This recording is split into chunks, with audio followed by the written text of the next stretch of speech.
Kualitas Mobil. otomotif Mobil Kia. Eta pembinaanna Pak Agus. aja. Agus. Mulainya jalan. Oke, assalamualaikum warahmatullahi wabarakatuh. Salam sejahtera untuk kita semua. Kali ini kita berada di channel Cigomong Raya, yaitu dalam acara Ngobras, ngobrol bareng Asep.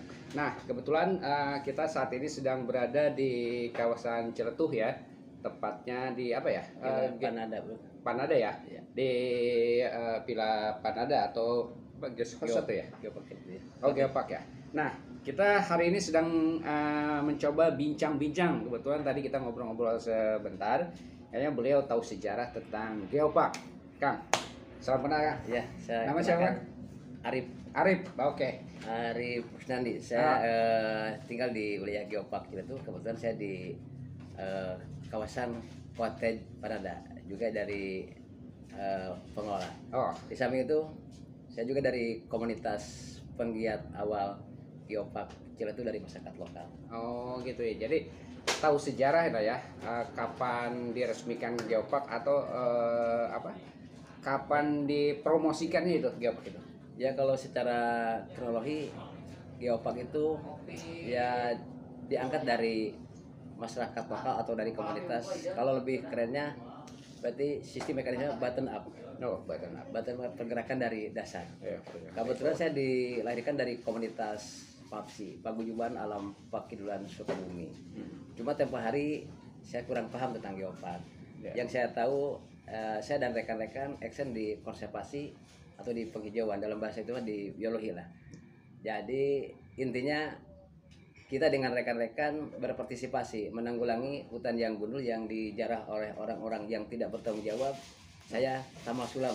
Nah, dan di saat kegiatan itu kami bertemu dengan salah satu karyawan Bio Farma dari divisi CSR. Dan alhamdulillah kita diundang ke Bandung ke Pasteur, dipertemukan dengan staf dari Fimprov dan salah satu dosen Unpad jurusan geologi. Dan di situ kita ada remukan untuk buat seperti apa kalau Geopark, kalau Ciletuh akan dijadikan Geopark. Ya. Terus datangnya beliau ke sini. Nah, singkat kata datang beliau ke sini untuk riset dan penelitian. Tahun berapa itu? Tahun 2014. Oh, 2014. Dan saya kembali lupa lagi untuk komunitas itu, komunitas kami dibuat pada tanggal 30 Agustus 2013. 2014 ya. Kita remukan dengan pihak tim akademisi dari Pemprov Jabar dan sebagai badan usahanya Bio Farma. Di situ mulailah action untuk riset dan penelitian. Dan alhamdulillah di posisi kami di samping komunitas kami juga jadi tour guide awal. Nah, itu sejarah singkat. Nah, kemudian saya dengar Geopark itu masuk UNESCO. Itu ceritanya gimana, Pak? Bisa katanya ya, saya juga belum dengar terlalu ini, cuman saya dengar kemarin Geopark itu sedang diperjuangkan untuk jadi UNESCO atau apa? Ya. Apa tuh? Kebetulan kami dilahirkan di lembah ini. Ini kata Asli, badan ya? berarti lembah ini lembah terbesar di Indonesia dengan diameter 15 kilo kali 9 kilo. 15 kilo dari debit air pasang atau pantai ke Panenyoan, 9 kilo dari Sodong ke Panenyoan. Tentang bicara Geopark, alhamdulillah daerah kami dinobatkan sebagai Geopark Nasional pada tanggal 22 Desember 2015. Ya. Kalau tidak salah berbarengan dengan hari ini. Karena yang jadi ikon Geopark itu adalah geologinya. Batuan tertua di Indonesia dengan kisaran usia 65 juta tahun yang lalu. Dengan luasan 100 kali 200 meter. Jadi lokasinya di mana tuh? Lokasinya di Pulau Punti. Beliau Pulau Putih ya? Beliau Pak Agus sudah mengunjungi. Oke. Nah, rekan kita, sahabat kita, pembina kita sudah ke Pulau Punti. Nanti setelah kita wawancara ini, istirahat sebentar, kita akan langsung ke Pulau Punti ya. Itu ada batuan ya? Ya, batuan. Batuan. Nah, nanti kita lihat lah. Kemudian kita juga akan ke Curug Curug Sodong atau Curug Awang ya, sana ya? Curug Sodong. Nah, itu ada beberapa curug kan sini. Kalau saya kembali kalau ke Geopark Ciletuh, saya anjurkan harusnya makan waktu 2 hari. Hari pertama berkunjung ke destinasi wisata. Kita sudah buka ada 9 air terjun dan 1 pantai. Hari kedua berkunjung ke destinasi geologi dan batu batik. Di situ ada batuan tertua Pulau Kunti dan batu batik punggung naga atau batu yang berwarna. Jadi kalau berkunjung Lokasinya sama di Pulau Kunti. dari Pulau Kunti langsung berangkat di 30 menit lah. Oh. Jadi kalau main ke Geopark Ciletuh, kata sejarah tidak bermain ke Pulau Kunti kayaknya kurang afdol dan belum diakui sebagai pengunjung Geopark. Karena kenapa? Karena belum berjarah ke Pulau Kunti. Ya, sama halnya kalau kami ke Bogor tidak ke Kebun Raya, kalaupun ke Jakarta tidak ke Monas. Oh, oke. Luar biasa nih Bapak ini. Nah, itu beliau memang sangat paham dengan sejarah Geopark ini ya, karena beliau salah satu perintis yang mencetus wisata berarti ya, wisata ya. Geologi. Oh, geologi ya, geologi. Nah, Pak, mungkin pejabat-pejabat siapa saja yang pernah sini gitu, Pak? Ya, Banyak ya? alhamdulillah kalau dilihat dari keikutsertaan pejabat, karena pejabat di situ masuk ke elemen ketiga dalam pergerakan percepatan Geopark Ciletuh. Karena di Geopark Ciletuh itu dalam pergerakan percepatannya ada 5 item kalau tidak. Pertama dari komunitas dan masyarakat lokal, yang kedua dari tim akademisi Unpad kalau di Bandung, kalau Sukawunya UMI, yang ketiga dari birokrasi tempat mulai desa sampai kabupaten dan provinsi, yang keempat badan usaha Bio Farma menggunakan anggaran CSR-nya untuk membantu bentuk sosial di Geopark itu. Yang kelima dari media sosial. Oh. Jadi yang lebih signifikan dari media sosial lebih merubah ke arah wisata. No. Jadi kalau bicara ke arah wisata, daerah kami itu ketinggalan benar, baik penataan, fasilitas, lokasi. Kenapa? Karena kami ini masih sampai sekarang masih daerah kumuh, daerah baru. Tapi mudah-mudahan dengan daerah baru dan kumuh sesuai dengan kemajuan alam dan pemikiran, kami bisa menata, bisa mendesain secara asli dan bisa mengimbangi daerah-daerah wisata seperti Jogja dan Bali. Oke.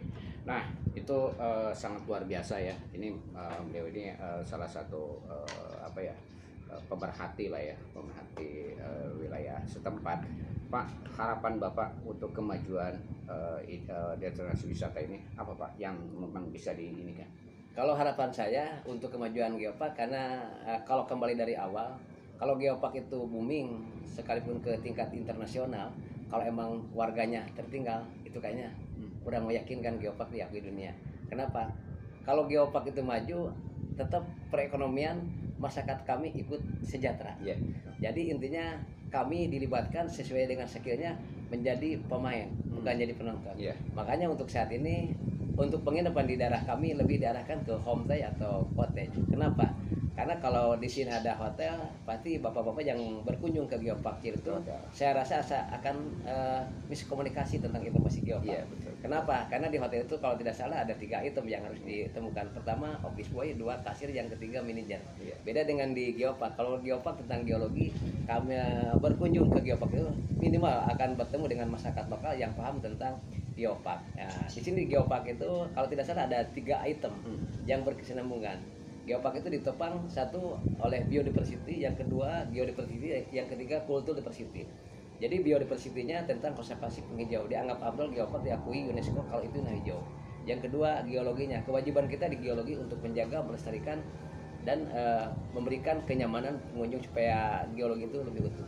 Yang ketiga kultur diversity dari pihak seni dan budaya, yang mudah-mudahan seni dan budaya tradisi yang sudah tertinggal atau sirna bisa diangkat kembali. Dan sementara ini untuk biodiversitasnya kami mengikut sertakan